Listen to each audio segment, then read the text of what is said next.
Nang makita ang huling item na iyon, si Yuo ay nasa sabik. Sa kabilang banda, mukhang dismayado si Zhu Xiaoaji dahil ang mga bagay ay hindi mas maganda kaysa sa nakuha nila mula sa treasure chest at sa mga lihim na demonyong pugad noon. Samantala, ang boss monster ay talagang kumuha ng mga ordinaryong bagay para sa hindi gaanong pera. Pinaalalahanan ni Sang Cheng si Sushi Aji na huwag tingnan ang mga bagay na iyon batay sa kanyang mga pamantayan dahil hindi naman sa kanya ang mga ito at maaaring mas kapaki-pakinabang sa kay Yuo. Sa oras na iyon, biglang nagpakita si Yuo ng isang susi na siyang pangalawang layunin niya. At nahulaan ni Lan King na ang susi ay maaaring humantong sa kanila sa Boss Monster Dungeon. Nangangahulugan ito na ang mga nilalaman ng piitan ay maaaring mas mahalaga kaysa sa lihim na piitan ng demonyo. Agad na kinumpirma ito ni Yuo. Batay sa mga mapagkukunan na mapagkakatiwalaan niya, ang mga mapagkukunan sa piitan ay maaaring umabot sa 2.5 bilyon. Siyempre, nagulat ang bawat isa nang marinig ang numero.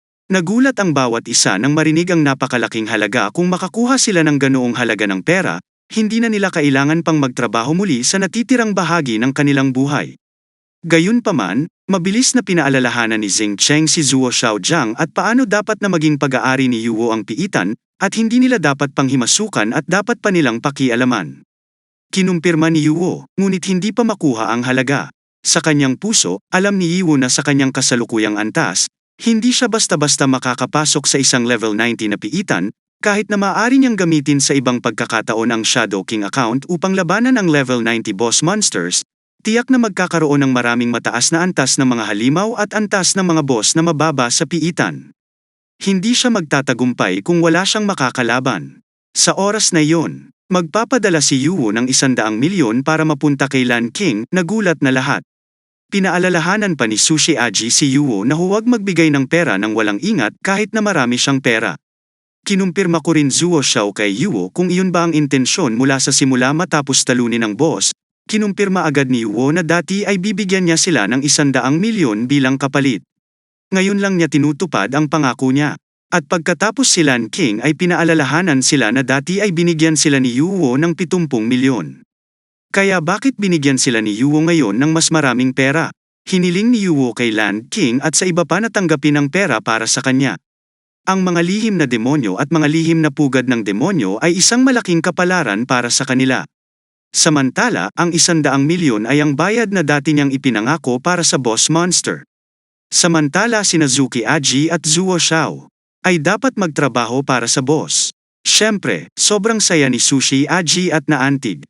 Masaya sila dahil sa simula pa lang ay nagsumikap na si Yuo, ngunit hindi siya nagdalawang isip na ibahagi ang kanyang pera sa kanila. Mula noon, nangako silang magpapatuloy sa tabi ni Yuo. Hindi rin nila papayagan si Yuo na tumanggap ng ibang tao para magtrabaho sa kanya. Ang naiiritang si Zhang Cheng ay napatahimik na lamang sa dalawa dahil sa sobrang inis nila. Sa kabilang banda, masaya si Lan King Yang sa pagsasabi ng mga transaksyon at pagpalo sa kanyang dalawang kasamahan para sa kanya. Hindi sila dapat umasa sa ibang tao para sa kanilang buhay, kahit na si Yuo ay talagang maaasahan si Lan King ay humingi ng paumanhin para sa kanyang mga miyembro ng koponan at magalang na pag-uugali sa matatanggap nilang pera. Tiniyak din niya kay Yuo na kahit na nagsimula ang kanilang relasyon sa parehong mga elemento ng pangangailangan, tiniyak niya sa kanila na ang relasyon ay hindi limitado mula sa pangkat ni Lan King na handang magbigay ng tulong kay Yuo sa hinaharap sa mga nagawa ni Yuo sa kanila. Pagkatapos ng paglalarawan, susubukan din ng team ang kanilang makakaya. Tiyak na hindi magdadalawang isip si Yuo na humingi ng tulong dahil may kailangan siya kay Lan King at gustong malaman kung ano yon. Si Yuo ay umaasa kay Lan King na makakalap ng impormasyon tungkol sa labas ng ligtas na zona at kung ano ang naroon. Kung tungkol man ito sa mga halimaw, tao, o data ng piitan. Para kay Yuo, ang kakulangan ng impormasyong mayroon siya ay ang kanyang kahinaan at kailangan itong palakasin. Sa makatuwid, kailangan niyang ihanda ang sarili bago pumasok sa bushes sa hinaharap. Bukod doon, iminungkahi din ni Yuo kay Lan King na simulan ang pagpapalaki ng kanyang koponan upang makabuo siya ng isang malaking puwersa, at si Lan King at iba pa ay gustong makarinig ng higit pang information. Itinuring ni King Lan na hanggang ngayon ang kalagayan ng koponan. Noon pa man ay pinipili na nila ang maliliit na grupo at sopistikadong mga koponan na angkop sa mabilis at patagang mga operasyon na may madaling pamahalaan ang mga tauhan. Gayunpaman, may mga mangangalakal pa rin sa nakaraang operasyon, kaya nagdadalawang isip siya sa pagdami ng tao. Pagkatapos ay sasabihin niya na ang halaga ng mga pondo ay magdedetermina ng pagkakaiba sa operasyon bago sila magkaroon ng pera. Nagsagawa nga sila ng maliliit at nanirahan na mga ruta, ngunit ngayon ay marami na silang pera, at nangangahulugan iyon na hindi na nila magagawa ang mga bagay tulad ng dati para kay Yuwu. Si King Lan ay tiyak na mas nauunawaan ang kahalagahan ng isang puwersa sa larangan ng labanan. Tulad ng team ni Ma Wang, naintindihan ni Lan Qingyan at naintindihan din niya na iisipin ni Yuwu ang mga bagay na ganoon kalayo. Ngunit sila ay mga hunter lamang ng kayamanan na nagsisikap na mabuhay. Wala silang dahilan para pag-isipang mabuti ang mga bagay-bagay. Pagkatapos ay sumang-ayon si Zhang Cheng sa mga iniisip ni Yuwu para sa kanya. Ang sandaling iyon ay isang magandang pagkakataon para sa kanila na magbago.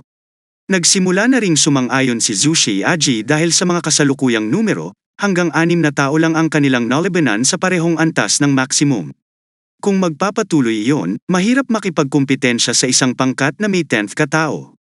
Ano ang dapat maramdaman ni Yuwu na para sa isang pangmatagalang pag-unlad sa hinaharap, kailangan niyang gawin, tulad ng sinabi ni Yuwu, kahit na gusto niyang magkaroon ng pera at umalis kay Lan King ay hindi inaasahan na ang lahat ng kanyang koponan ang mga miyembro ay magkakaroon ng napakalayo na pag-iisip, kahit na sa lahat ng oras na ito sila ay isang grupo lamang ng mga tao na nagmamalasakit lamang kay Lan King.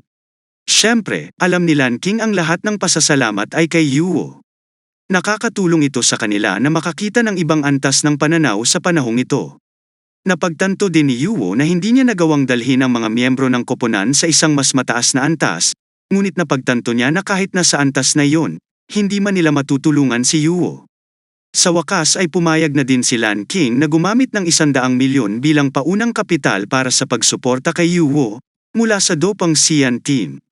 At si Yuwu ay isang miyembro ng pinakamalaking shareholder sa koponan. Mayroon din itong mga karapatan sa prioridad at kapangyarihan sa paggawa ng desisyon. Sumang-ayon ang lahat ng miyembro at iginalang si Lan King sa kanyang desisyon.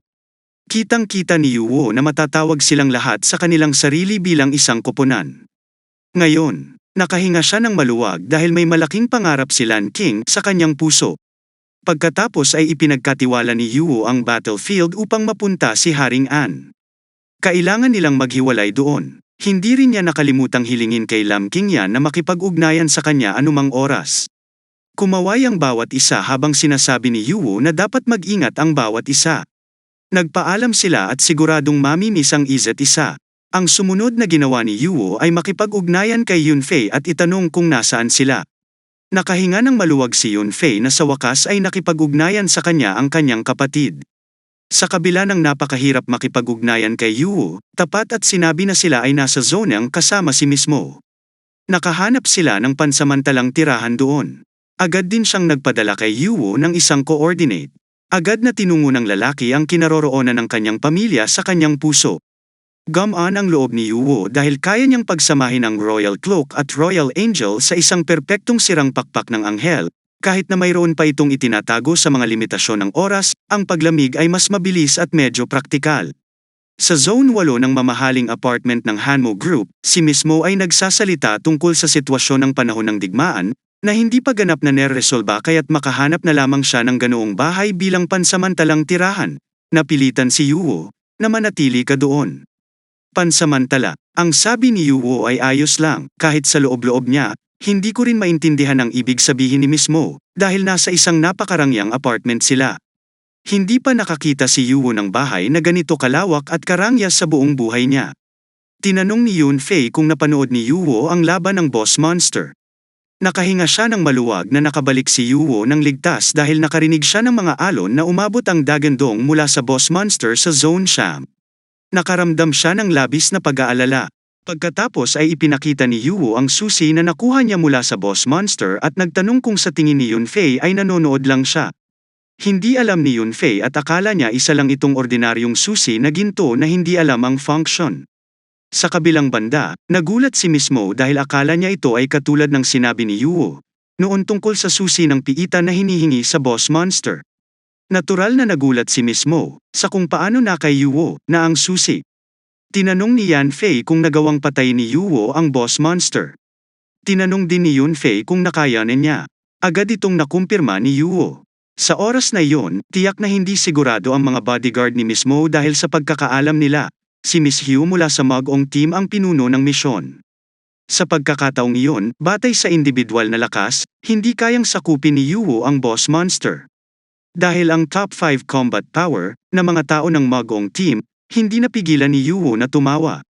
Inamin niya na maswerte siya dahil nakuha niya ang pagkakataon at sinamantala ang kapabayaan ng Mag-ong team.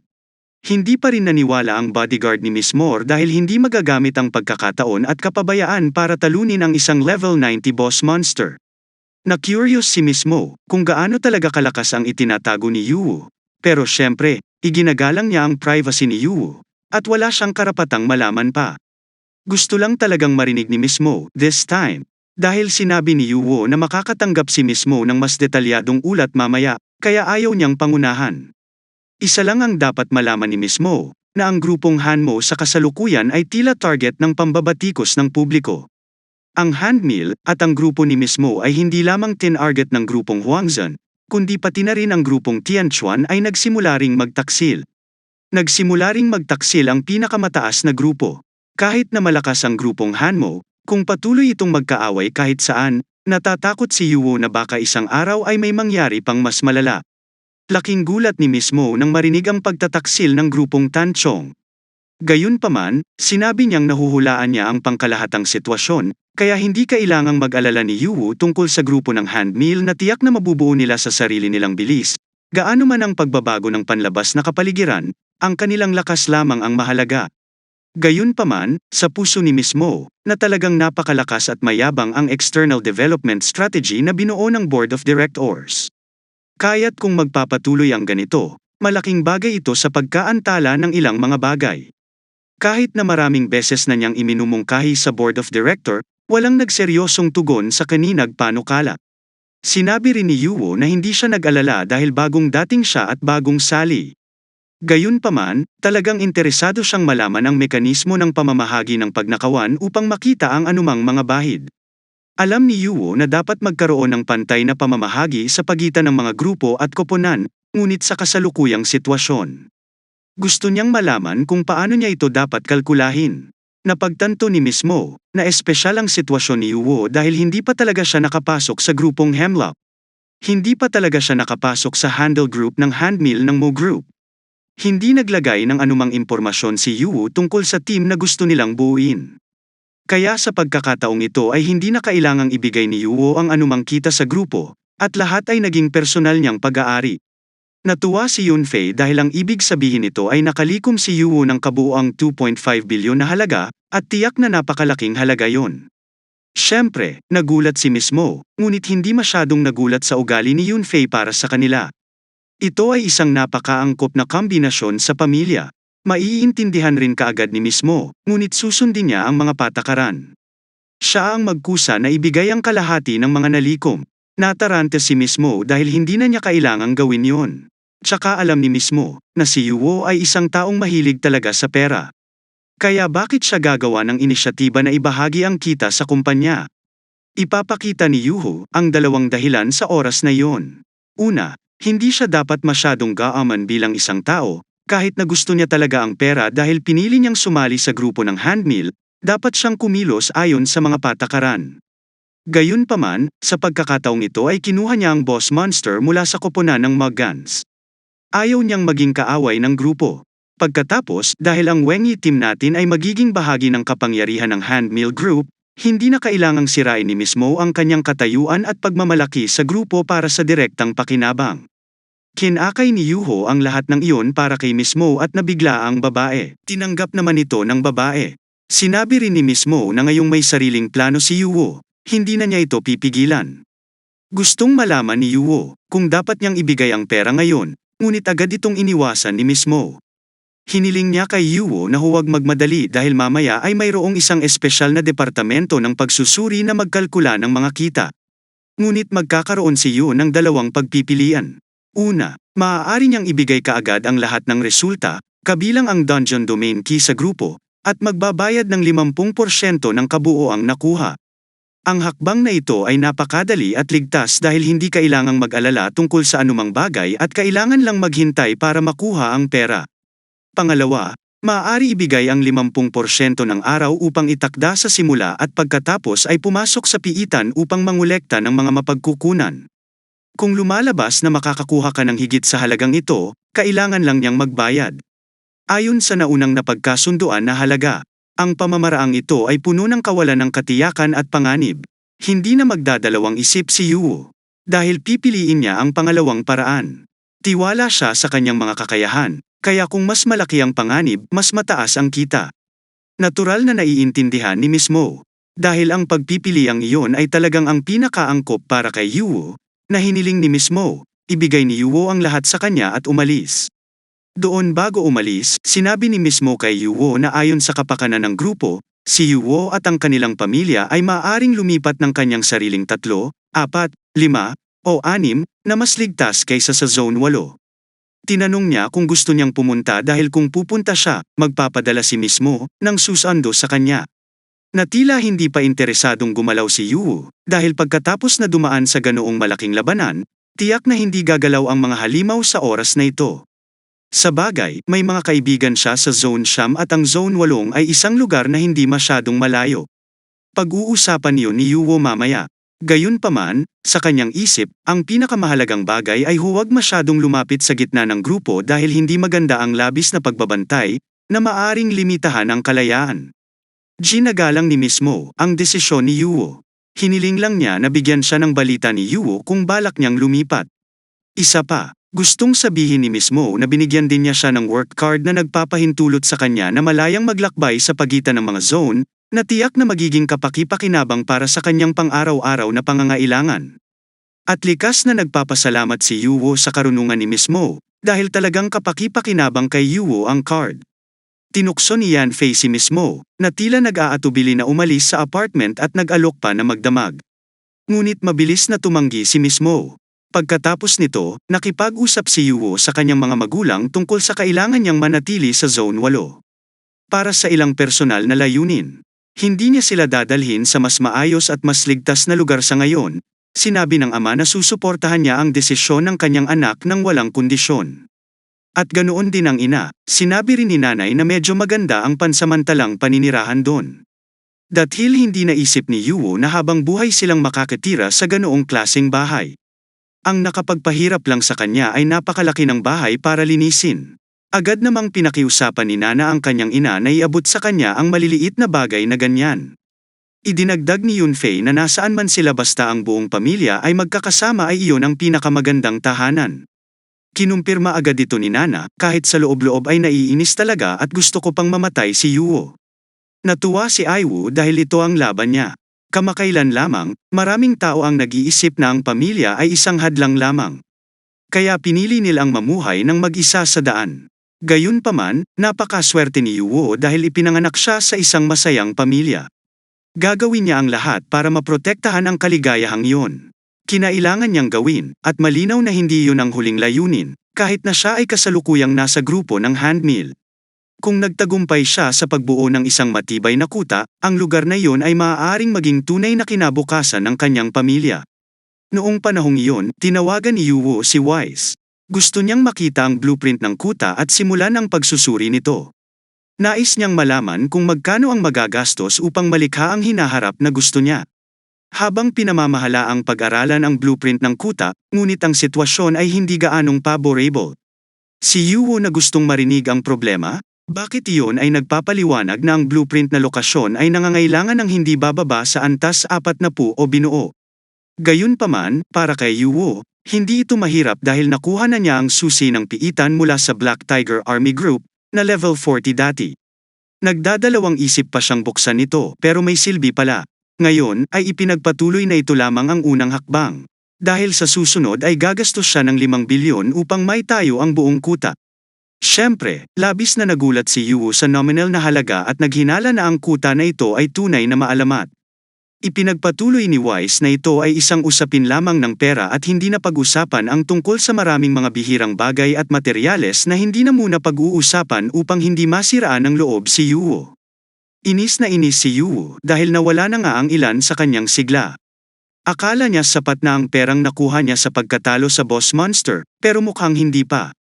Tanong ni Wise kay Yuwu, huwag mawala ng pag-asa dahil napakalakas ni Yuwu. Kaya maya-maya ay tiyak na makakakolekta siya ng pera. Alam ni Yuwu na kahit nagalit pa rin siya, gusto niyang malaman pagkatapos niyang makuha ang pera at materyales kung ano ang dapat niyang gawin. Bakit sinabing ang susunod na yugto ay ang tiyak na yugto ng konstruksyon? Kakailanganin ito ni Yuwu upang magamit ang mga kasanayan sa Master ng Engineering upang lumikha ng maraming mga robot sa engineering upang itayo ang kuta. Ang hakbang na ito ay maaaring gawin sa presensya ng may-ari. Dahil kung wala ang may-ari, hihinto sa paggana ang robot na makikitang may problema yon. Kaya posibleng wala siyang dapat bigyan ng autoridad sa pagkontrol ng robot. At hayaan kay Yuwu ang presence sa Fort Construction Area.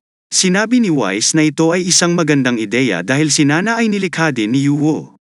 Si Yuwu ang katumbas ng clone ng lalaki sa lalaking yon. Siguradong makokontrol din ni Nana ang engineering robot na yon. Sa wakas ay naintindihan na ni Yuwu. At ngayon ang tanging naisip niya ay kung paano kumita ng pera ng mabilis. Napagtanto ni Yuwu na hindi madaling magtayo ng kuta. Samantala, plano rin niyang palakasin ng kaunti ang account ng Shadow King.